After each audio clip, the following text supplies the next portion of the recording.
Again, everyone, to another exciting edition of the Peaceful Solution Character Education Program Teacher Certification course. My name is Mr. Kraus, of course. You can be seated if you're here at the Peaceful Solution headquarters and wherever you are. Thank you for joining us. We are moving right along. We're now in the high school, the first of a series of books in the high school unit. Of course, we haven't finished the other ones yet, but this is considered to be the character unit of the high school series. It's called Building Moral Excellence. If you're joining us online, you can, on the Facebook page, there should be at the top of the page a drop-down menu where you can download the book or you can read along with it during class. It'll say Building Moral Excellence. Chris left off. He got up to, I believe, the note to the student in the beginnings of this book. Now, how many of you have your student workbook with you tonight? Okay, so great. So there's something about this book that you need to know, at least till we get it put in the teacher's manual. In the teacher's manual, there's about 3 pages in the student workbook. It's called a preface. It's something that the students need to read. Okay, and we're going to be going over that tonight. We're going to be going over the preface of the book. It's not in the teacher's manual, so don't be alarmed. But we're going to go over it because it's necessary. It's part of the book, and it's something the students need to read, and the teachers, of course, need to know about. But if you don't see it in your teacher manual, don't be alarmed. Okay, it is in the student workbook, and it will be in a teacher manual one day. Now, it's on page Roman numeral XIII, which would be 13. That's where we would be beginning in tonight's lesson in the student workbook of the Building Moral Excellence. Okay, so the author of the program, as we read through this, you'll see how timeless this actually is. That, this was written back in 2003. At least that's when the book was published. I'm not sure when the preface might have been written. I would assume it was in 2003, but that would be what, 21 years ago? 21 years. So it says, preface, students, please read. And he says, I'm in hopes that all students will thoroughly read this preface because of the extremely harsh reality you're about to face and will hopefully change. Now, I want you to think about what was taking place in the world 21 years ago. Coming off the heels of the 9/11 attack in New York City. Then, of course, all the different terrorist activities that were going on, the snipers and DC snipers, and people sending letters with anthrax, and it was we had wars breaking out. We had just invaded Afghanistan. The U.S. went into Afghanistan. Actually, they went in 2001.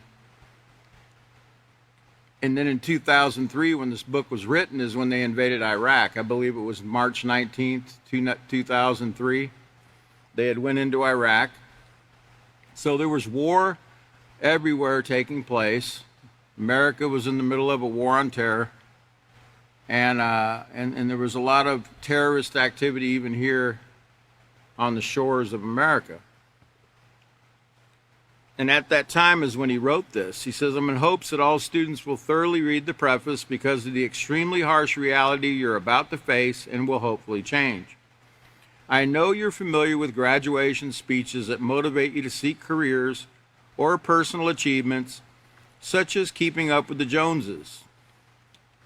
Now, when I was living in Laredo, Texas, I would use Gonzalez's because, they don't know who the Joneses are, right? So I guess depending on what part of the world you might give them their a familiar name that they would know. Well, what does keeping up with the Joneses mean? Well, you need to explain to your students, because there's a lot of young people that might not know what that means. It just means like conforming to what everyone else is doing, the popular fads and fashions, etc. Having, if somebody buys a new phone, like an iPhone, the iPhone 15, I think, or 16 is what they're up to now.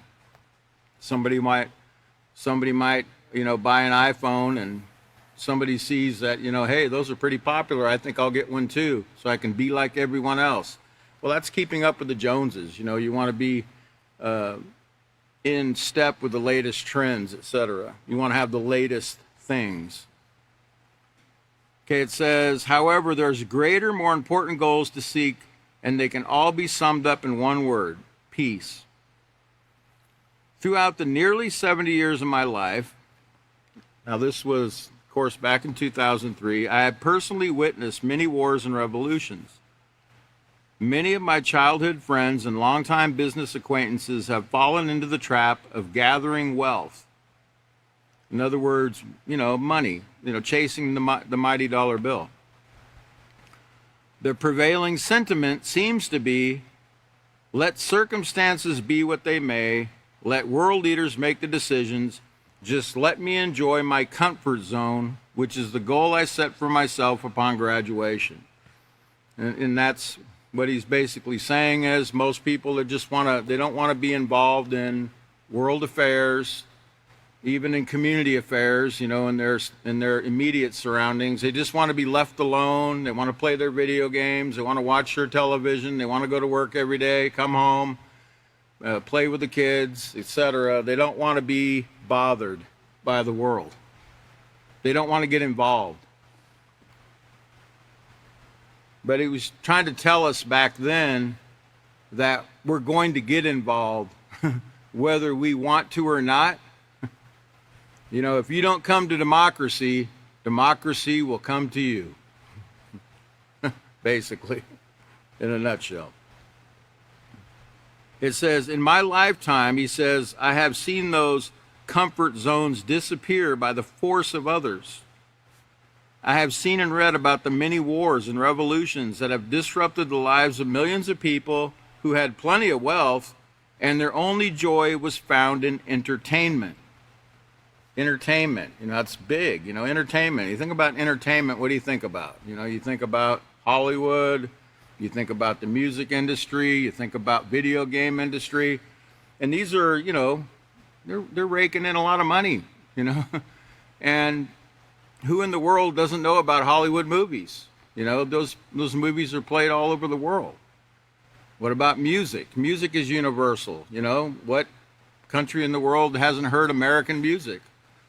We don't hear much music coming out of Kabul, Afghanistan, or Baghdad, or any of those other places, but they heard our music. It's a universal language, and a lot of worldwide sales of American music is astronomical. And then there's other forms of entertainment, now as well. He says, I was invited. Now, if you can put up this next slide, I'm just reminding you, we're in the Building Moral Excellence Unit. We're in student workbook, Roman numeral 13. We're in the preface to the student. Let's go to the next slide, because I want to show you a visual. This is the author, Israel Hawkins, and he says here, I was invited to participate in the Millennium Forum held at the United Nations building in New York City and the Global Conference on World Peace in May and September of 2000. I gladly accepted the invitation. While at those meetings, I spoke with many people. If you can show the next slide, I'm going to show you what he's referring to. He says, I spoke with many people who had suffered the ravages of war and revolutions. They were uprooted from their homes, physically scarred for life, and their loved ones were murdered. I spoke with survivors of Hiroshima and Nagasaki, cities in Japan where the first atom bombs were dropped. These people were deeply scarred over every inch of exposed skin, Their homes, businesses, and all livelihoods were gone in the blink of an eye. And as you see in this visual here, that's the city of Nagasaki before this little boy bomb here. They called it the little boy bomb on August 6, 1945, devastated their life, their lives, their lifestyle. And I want to show you, I want to kind of give you, I know we talk a lot about nuclear war.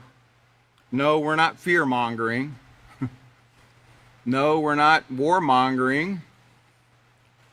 We're warning you, they didn't build these weapons to sit on them forever. Okay? They didn't build these weapons to just sit on them. Okay? Now they're going to use them. They've already used them.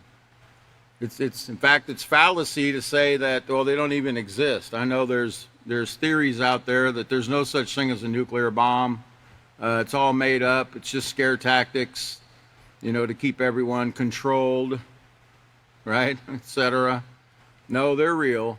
And yes, they have them. And yes, they've used them. Unless those pictures are all fake too, right? No, they're not. It's reality. They have the nuclear weapons, okay? And these weapons are weapons of mass destruction.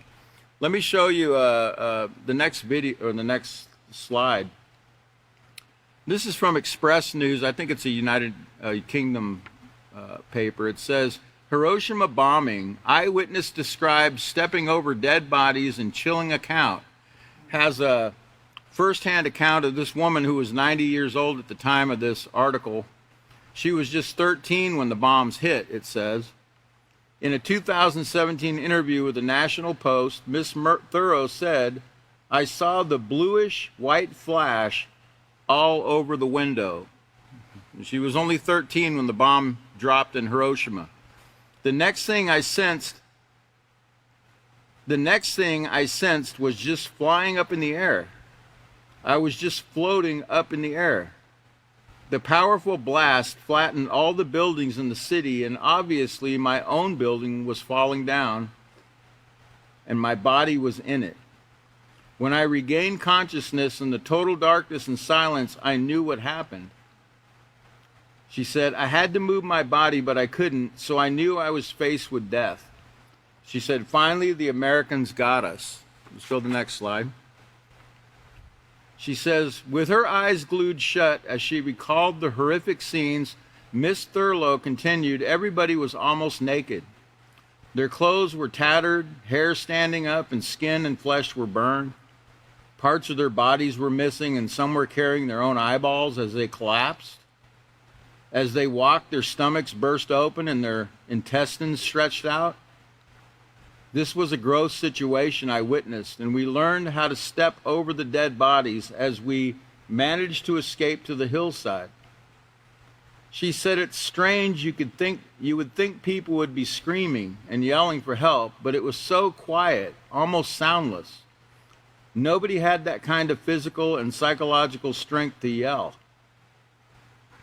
That night we sat on the hill and we watched the city burn. And then it goes on to say that tragically 8 of Mrs. Thurlow's family members died, and she herself suffered from bleeding gums, hair loss, and acute radiation syndrome like many others who survived.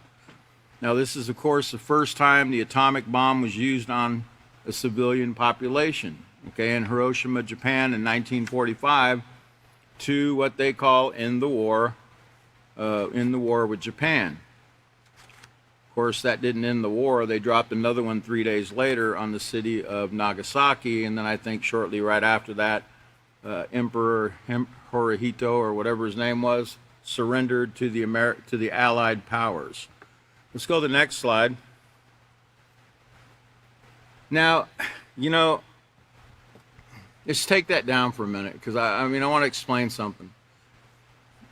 I know the thought with some people when we started this book was, haven't we been here before? Like, okay, so we went through the 5 books in the junior high series, and here we are back in character again. We're in the high school series. And it's kind of like, haven't we already gone over this before? Well, here's the beauty of teaching and learning. It's never the same. Okay? when you learn moral character, you're actually layering upon layer upon layer. You could go over the same material over and over and over and over again, and you're going to get something more out of it each time that you hear it. And it's also incumbent upon the teachers to bring more examples. You as a teacher need to learn to bring different examples than you used before. You know, like add to the information, layer it with more information, with more articles, with more facts regarding these particular subjects, like nuclear war, the atomic bomb, etc. That being said, if you could go back to the next, or to that slide I was on here, it says, what happened to the bodies at Hiroshima and Nagasaki? Because, you know, hundreds of thousands of people were killed, right? It says, there was a larger problem, and it was explained by University of Pennsylvania sociologist Susan Lindy in her book, Suffering Made Real, American Science and the Survivors at Hiroshima. She says, when it came time to count the dead, many were simply gone. Scores of people who were at the epicenter of the blast had been instantly turned to dust and ash, scattered on the wind. In other words, they just disappeared. And others, they were headed to the rivers to try to stop the burning and the pain. And when they died there, their remains were carried out to sea. So, you know, they went into the river just to get relief. You know, Chris talked about that movie, I think it was called, what was it called? White Light, Black Rain. Okay? He said you needed to watch that because it shows those scenes in that particular movie. You know, how they went to the river. If you can see that picture that I showed at the beginning of the river, you see the river running through Hiroshima there. That's where they all went to get relief from the water. And they thought, you know, if we can just get water, I need water, you know, to relieve my pain, and I need to drink the water. But the problem was, even the water was poisoned. Okay, but they didn't know what hit them. You have to understand, they had no one even knew what a atomic bomb was. Americans didn't even know what it was. Only the people that secretly built that thing, even the ones that the hundreds of thousands of people involved in building it didn't even know what it was. Only a few scientists knew what it was, what it could do. So keep that in mind as we're reading this, because these people were hit with something that was not normal. Okay, it was a supernatural weapon. It says, when the Manhattan Project Chief Medical Officer Colonel Stafford Warren gave his statement to the U.S. Congress in 1945, he said that there was only one concrete number that he could attest to coming out of the months of study. This, he said, was from Nagasaki. Their official records listed 40,000 bodies had been cremated. Warren also said that this was much more precise than his own estimates. He suggested that another 20,000 to 30,000 bodies had been unrecovered for various reasons, with many cremated by the uncontrolled, raging fires that swept through the city in the aftermath of the blast, with others laying permanently buried by debris and destruction. So you have to understand the devastating effect of this weapon. People were incinerated while they were standing on their feet. You know, their eyeballs melted and their tongues melted in their mouth and their skin disappeared off them, and all they had was skeletal remains in an instant, in a flash. So, and like they said, you know, their ashes were just scattered. So a lot of bodies were not even retrievable, okay? Others were lost under the debris, etc., as he said here. Let's go to the next slide. So, in the same article, it talks about the remains of some were harvested and studied. Remember, we're talking about what occurred to all the bodies in Hiroshima and Nagasaki. It says Naka, who was rescued from the remains of a destroyed building, survived the initial blast on August 6th. And by August 15th, she was in the hospital with open sores, hair loss, and a rapidly dropping white blood count. and on August 24th, she was dead. She quickly became the first of many radiation victims to be autopsied by the Japanese government in an attempt to learn more about radiation sickness and hopefully treat survivors. But here's where it gets even worse. American medical professionals showed up at the end of September, and although something's obscure, says that the two nations initially worked together, all the material, does that say material? Yeah, all the material, including body parts and glass jars of wet specimens, was collected and sent back to the U.S. So what they're saying is, they were collecting body parts, they were collecting arms, legs, brains, heads, specimens that were left to study the effects of the radiation. And it wasn't just the Japanese government involved, the U.S. government was doing the same thing. So a lot of these body parts were shipped off to the United States. So they were never, identified by their loved ones. They were never given proper burial or anything like that. This is what occurred to all these bodies that after the blast. Let's go to that slide again. So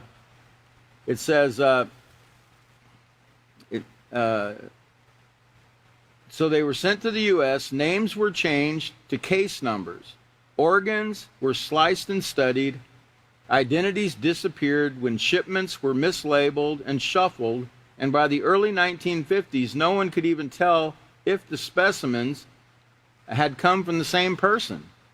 The American Atomic Bomb Casualty Commission was set up to keep studying what happened to survivors, and they continued to collect body parts for years, it says. Let's go to the next visual. No, that wasn't the right one. Let's back off that. Back off that slide, please. Okay. So anyway, just to give you an example, people were cremated, bodies were burned in the raging fires after the blast, and so a lot of bodies weren't recovered. Hundreds and scores, thousands were not even recovered.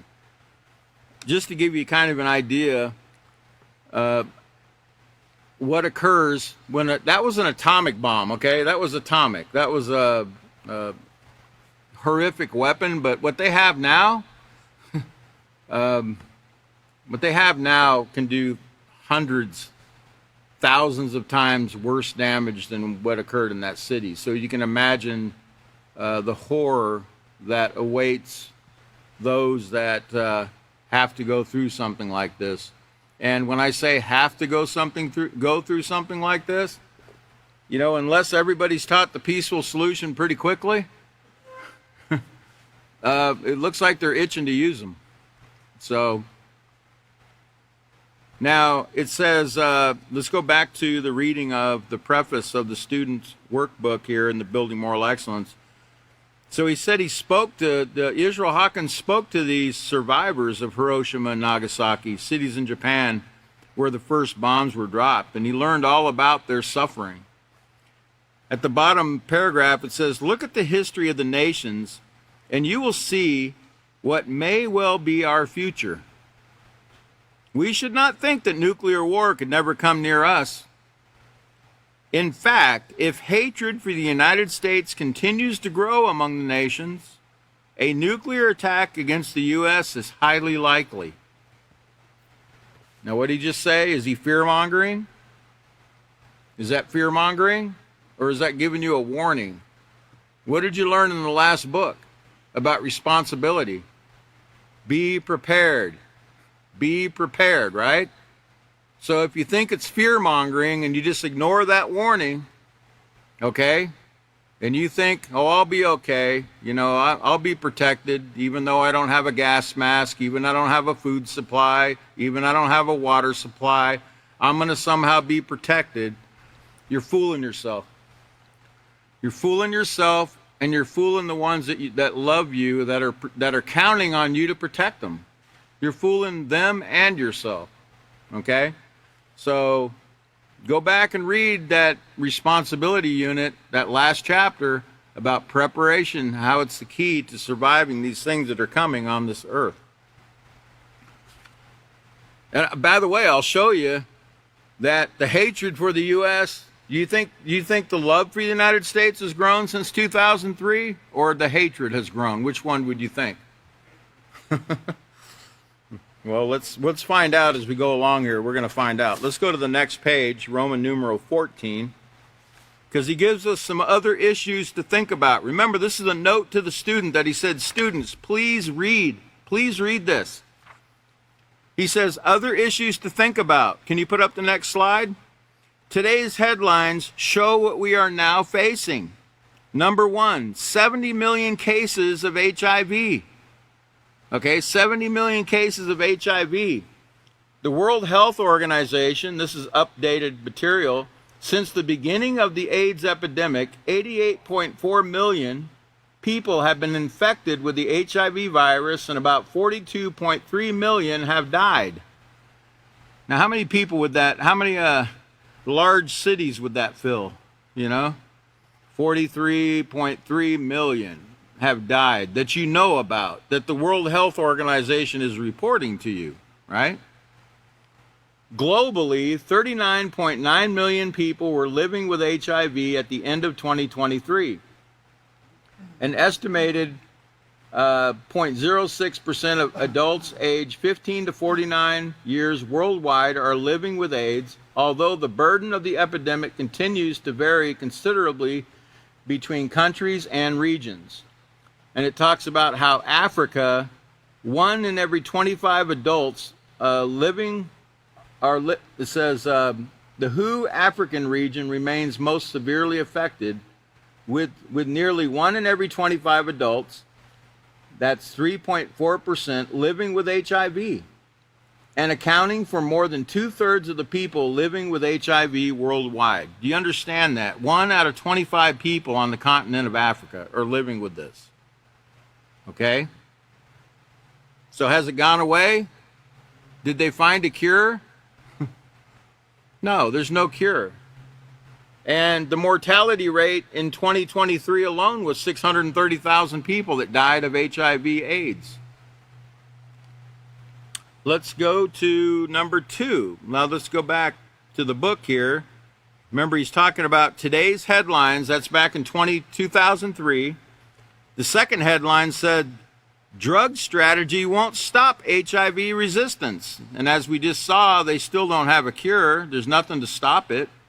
You know, they were coming up with all kinds of cocktails you could try to drink to try to get rid of it. I remember when they first came out, when we first discovered AIDS, I remember Rock Hudson was one of the most well-known ones in the beginning. The actor Rock Hudson, when he had AIDS, and then some other celebrities also came up with it. So it started getting a lot of attention back in the 80s, early 80s. Okay, now headline number 3. Let's go look at this. Put up the next slide so I have a visual. It says 1 in 10 female Army recruits has chlamydia. Chlamydia.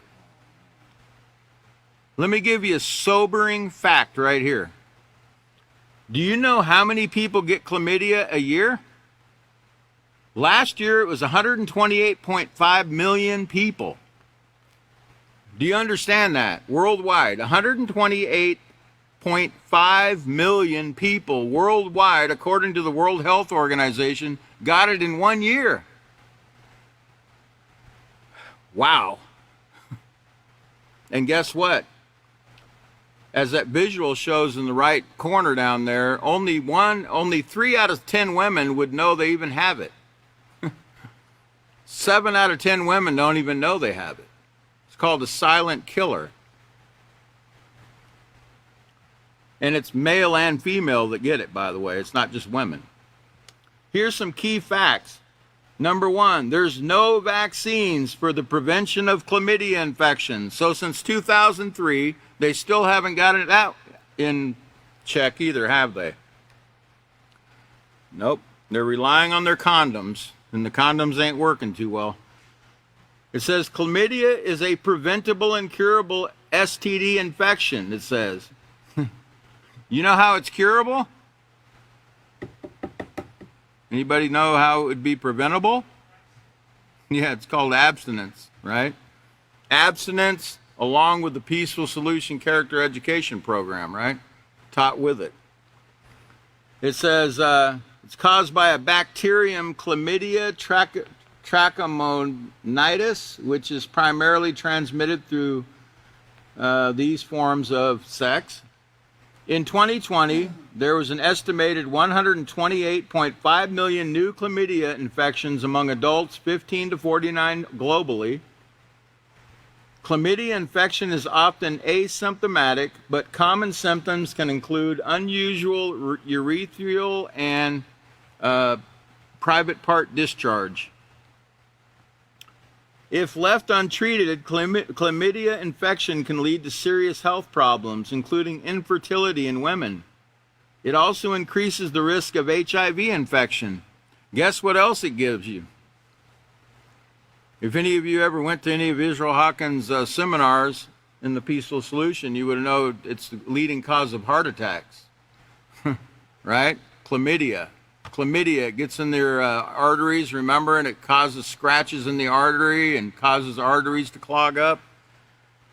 Hey, you go by any hospital on any day of the week, okay? The parking lots are packed, okay? The parking lots are packed, man. And those aren't employees. Those are sick people, okay? And they're not telling them about, what's causing these sicknesses. Sometimes they find out, after they get it, hey, the doctor tells them, hey, you need to lay off this, you need to lay off that. And they're kind of like, well, why didn't you tell me that before I had my heart attack? Well, you didn't have it yet. So, well, the Peaceful Solution's here to tell you ahead of time so that way you can prevent the disease, right? So it is something that is preventable if you abide by the moral character principles and rules that you've been learning in the Peaceful Solution all this time. It's something that we can prevent. Okay, so let's go to the next visual. Let me see if I need it. Oh, no. Okay, well, yeah, leave that up. Number 4 on the issues to think about on Roman numeral 14, it says, Asia needs billions of condoms. Well, here's the headline he was referring to from back in 2003, August 18, 2003. It says, Asia needs billions of condoms. Why? Asia is facing a huge shortage of condoms, heightening fears over the spread of the HIV/AIDS epidemic, according to the World Health Organization. Now, I know it just seems, to us, it just seems like really silly. Like how is this going to help? A piece of plastic? Really? A piece of plastic on one part of your body?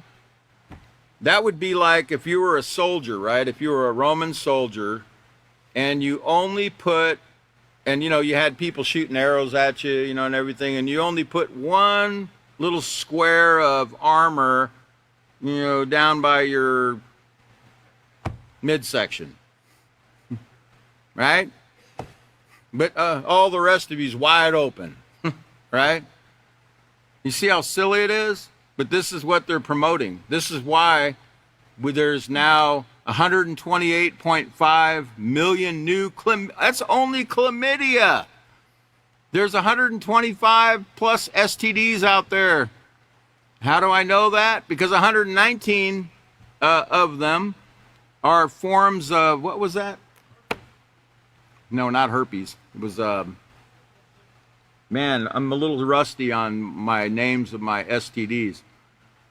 119 different strains of the human papillomavirus alone. 119 strains. And then you got gonorrhea, you got syphilis, you got AIDS, you got HIV, you got what? What else? What have I missed? Herpes. It's a mess. It's a mess. What's that? Hepatitis.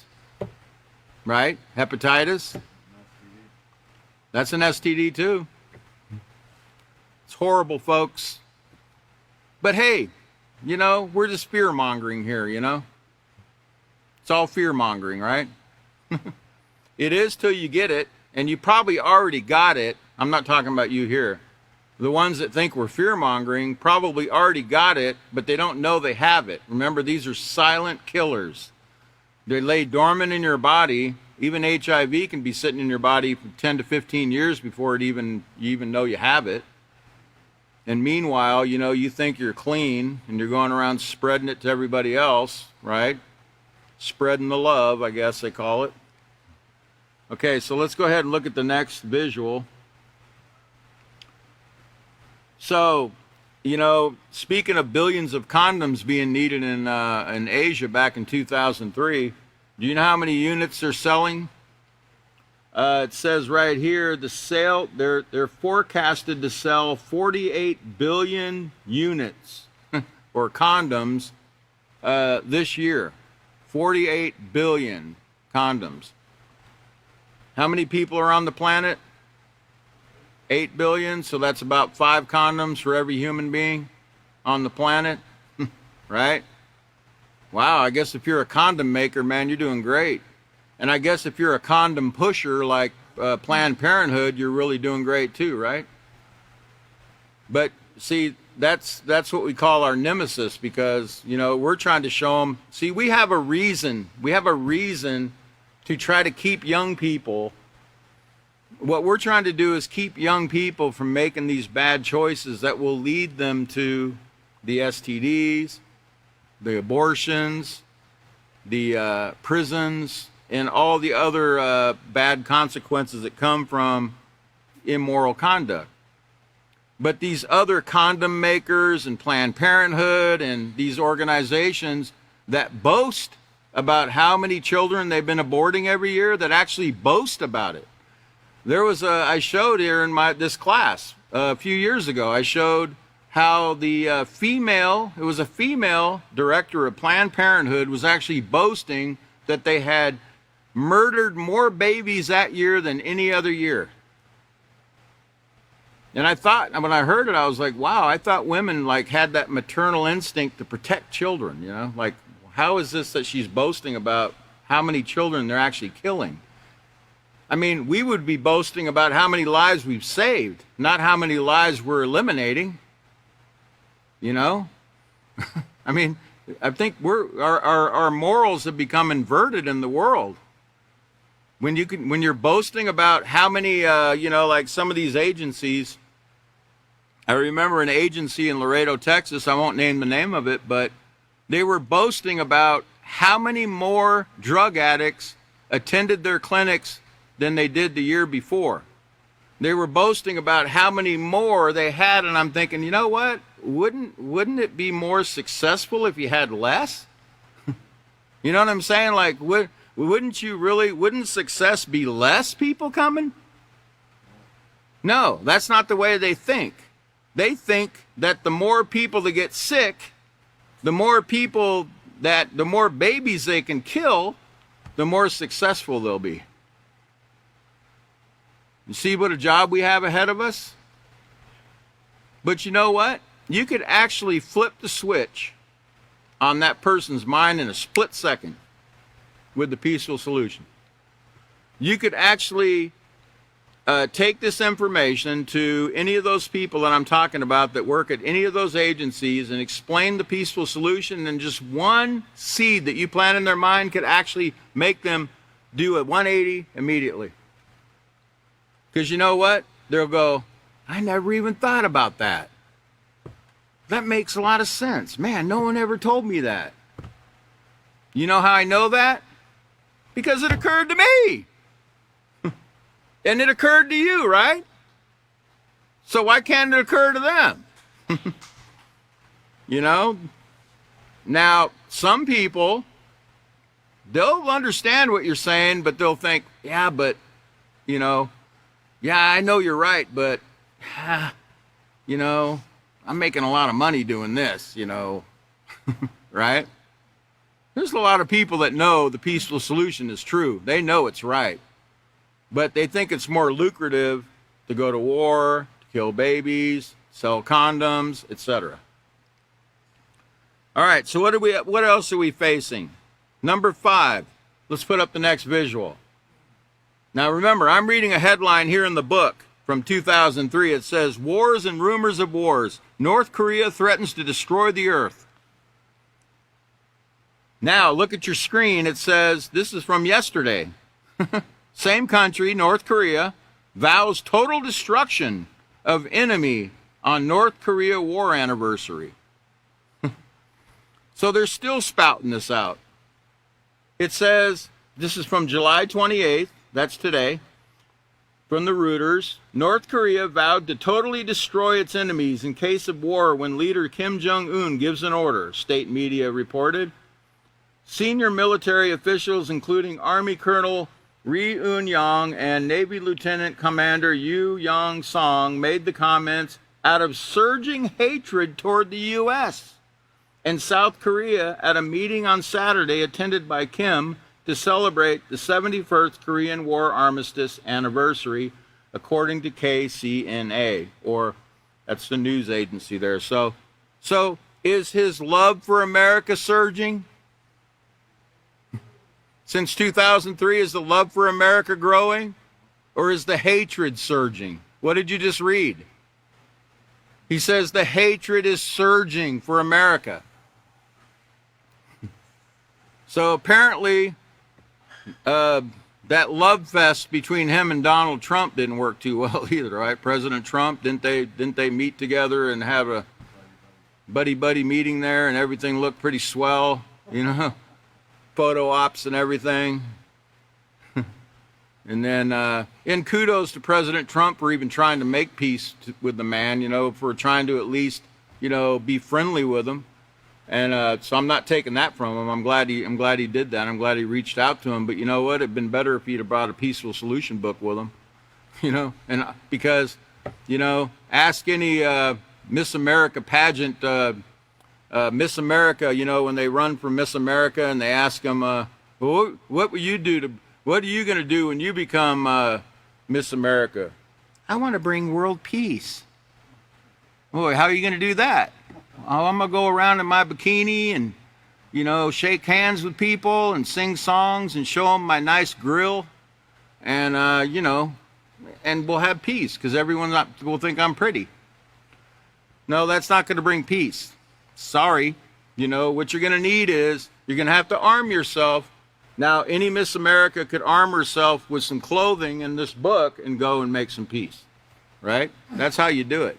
Peace is not going to come through signing peace agreements. Peace is not going to come through going around smiling and shaking hands, okay? In fact, when you shake hands with people, you better be careful too, because remember, I just read about all these STDs that millions and millions and millions of people have, right? And if you think I'm just making that up, then you haven't seen the pictures I've seen of people with syphilis on their hands, okay? In fact, most lawyers I've met, they refuse to shake people's hands. They say, yeah, no, thanks. I know about those diseases out there. I'm not trying to get one. Okay, so even the lawyers know. All right, did I show North Korea? I did, right? Oh, there's another issue on the list that we need to think about on page Roman numeral 14 that Yisrael Hawkins told us about back in 2003. Let's put up the next visual. The battle against terrorism. Well, let's see how that's going. How's that been going since 2003? Well, let's see. We left all of our weapons in Afghanistan.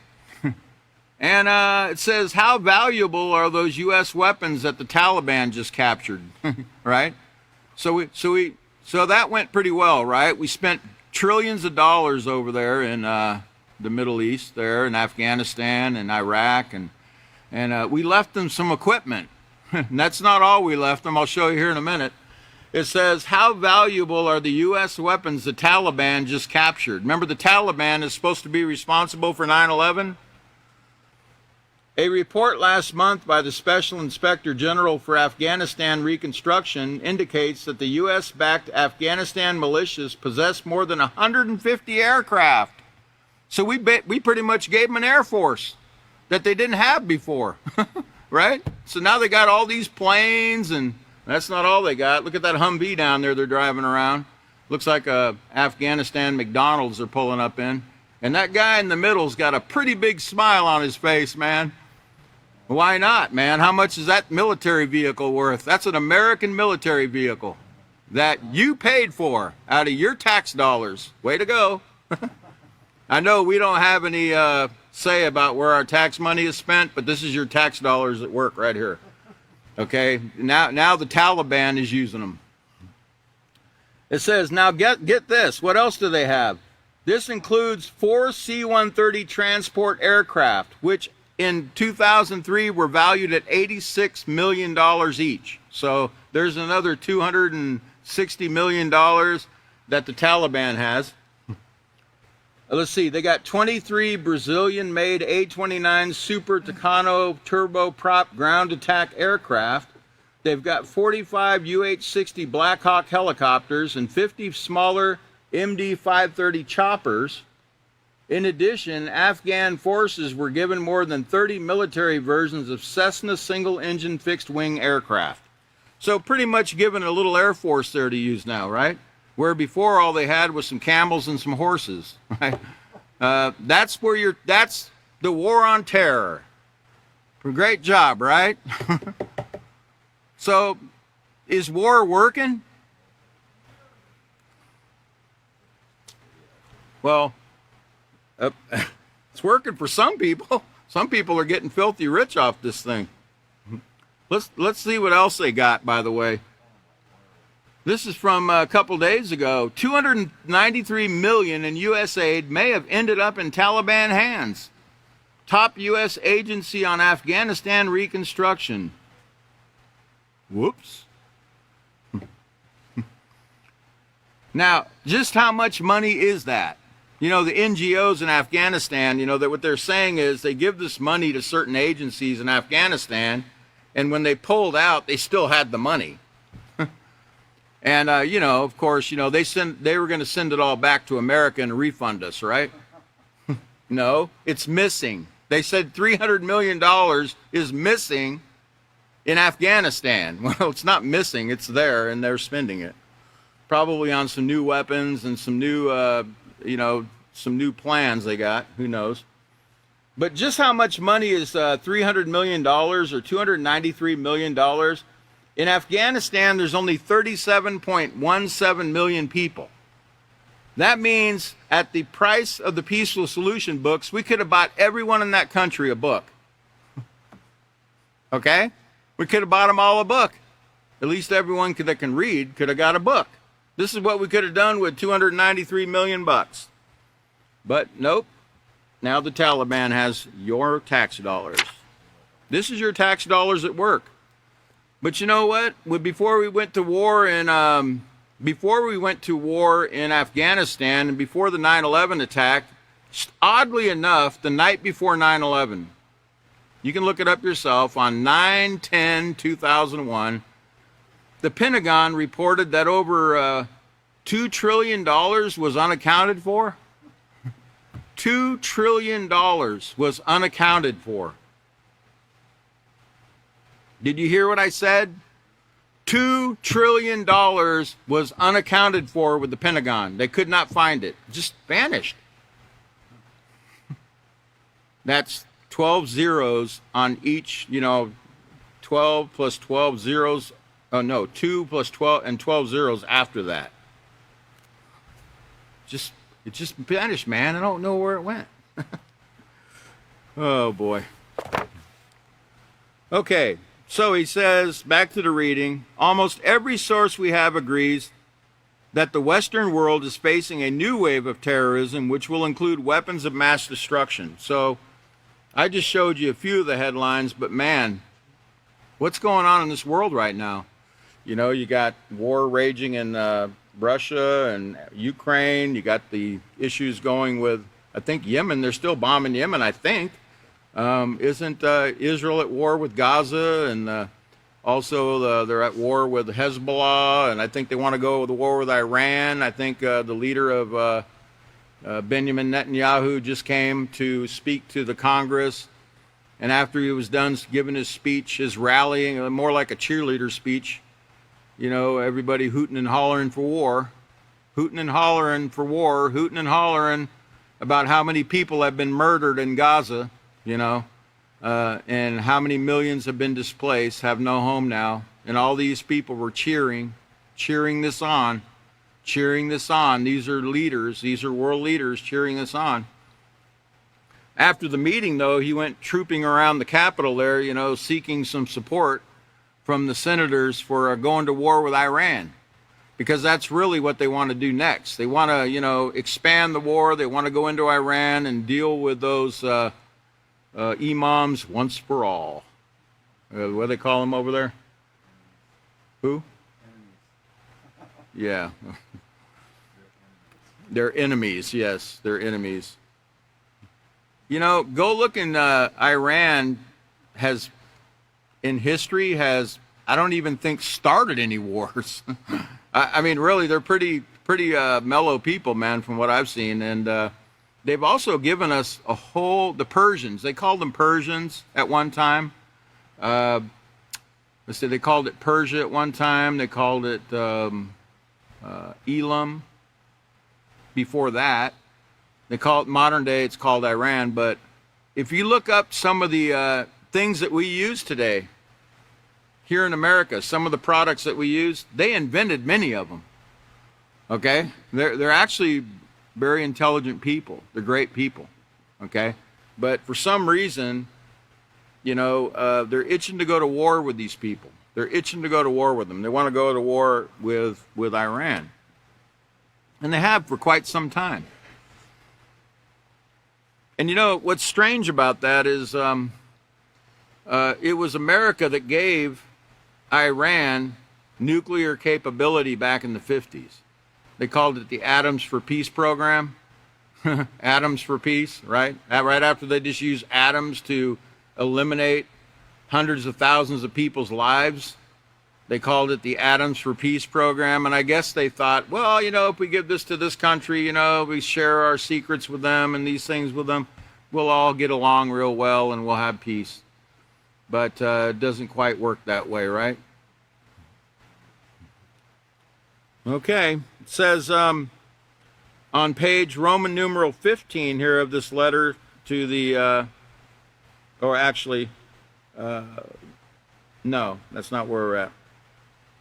It says, it's the hope of the staff, I'm on Roman numeral 14, it's the hope of the staff of the Peaceful Solution Character Education Incorporated who contributes their talents, energy, and expertise to the development of the Peaceful Solution Character Education Program, or PSCEP, that as a beneficiary of this program, you will not fall prey to the world of entertainment and all of its lusts. We also hope that you will not allow your mind and body to become defiled through immoral sexual practices. And that word defiled, you'll probably have to explain that to your students, and the way you can explain it is just to say it brings your body down. You know, it brings your mind and your body down. It degrades you. It takes away, that's why it's negative behavior, because it takes away. It causes sickness, it causes mental illness, it causes physical illness, etc. So you just explain it in that form and fashion. It says, okay, there are over 125 sexually transmitted diseases rampant in the world. Like nuclear war, they could annihilate the human race. People my age have only themselves to blame for the condition of the environment at this time. And, you know, great for him for taking responsibility. Great for him. Because I was sitting here thinking while Chris was teaching the last class about, you know, how long this book's been here. You know, this book's been with us for 21 years now, and it's a timeless book. Yeah, I think it's one of the greatest books written in the 21st century. I really do. I actually do. I'm not saying that to sell a book. I think it's one of the greatest books that's ever been written. Okay? And for various reasons, but great for him for taking responsibility as an adult, like any adult should, and admit that we've made some wrong choices. We've made some bad decisions, and that we need to change them. We need to fix it, you know. We can't think that it's not something that can be fixed. Okay, we can actually turn this thing around, but just like we messed it up, we have to collectively work together to fix these things. Okay, and it comes through education and getting this information and sharing it with others. But I was thinking when Chris was teaching this class about the phone, about the telephone, or cell phones or smartphones, because he had mentioned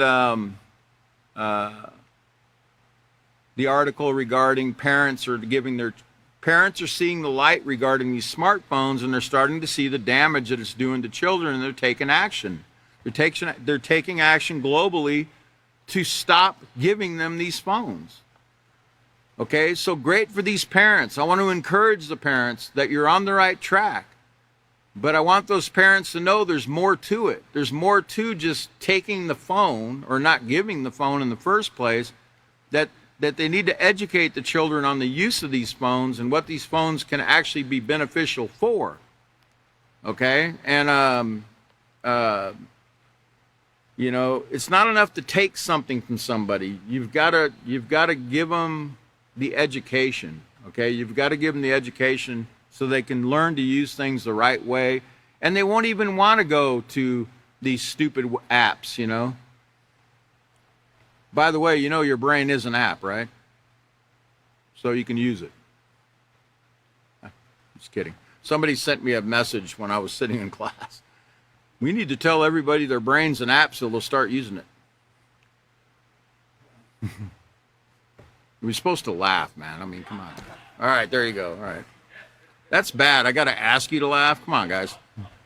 All right. So anyway, but these apps, you know, these stupid apps, a lot of these stupid apps, you know, the children would not even go to them if they knew what was actually taking place, you know, and that's where education comes in. That's our job. That's our job, is to help them to understand so they won't even desire to do something like that. We need to eliminate the desire to even go and gravitate to the negative things, to even want to look at it, to even want to have anything to do with it. We need to eliminate that desire, and that desire is eliminated through patience and education on our part, continual education. So it says, I'm still reading on page Roman numeral 14. Oh, I was telling you what Chris was talking about the phone, and I thought, isn't it amazing that when this book was written, we didn't have smartphones? We didn't even have smartphones. We had the iPod, but we didn't have smartphones. An iPod was basically just for music. We didn't have smartphones at this time, okay? That was looming on the horizon. Didn't come around till 2007. Okay, so it says, people my age have only themselves to blame for the condition of the environment at this time. We're the ones who kept character education out of the school curriculum. We are only now realizing that education without the foundation of moral character is worthless, detrimental, and destructive. Yes, we are the ones to blame for the course of history. We were not taught character education, so we did whatever was pleasing in our own eyes. There were men at that time who saw the danger in the things that heads of nations were doing and spoke against them, but their words fell upon deaf ears. Maybe they didn't speak loud enough, or to the right people, or to enough people. What they didn't see, though, was that character education could have made a difference in our lives. Our mistakes are evident and still in progress. People are actually ridiculed for speaking out against these mistakes. And then he shows the following prayer spoken at the opening of the Kansas legislature reveals many of those mistakes. And I'm going to stop there because I'm out of time tonight, but we'll pick up here when I come back, and we'll get into the note to the student as well in the next portion of our teaching lesson, hopefully, on 3-1. No, not 3-1. Oh, Michael, come on. He meant 31st. Okay, so let's see. 7/31? Is there 31 days in July? Really? Okay. All right.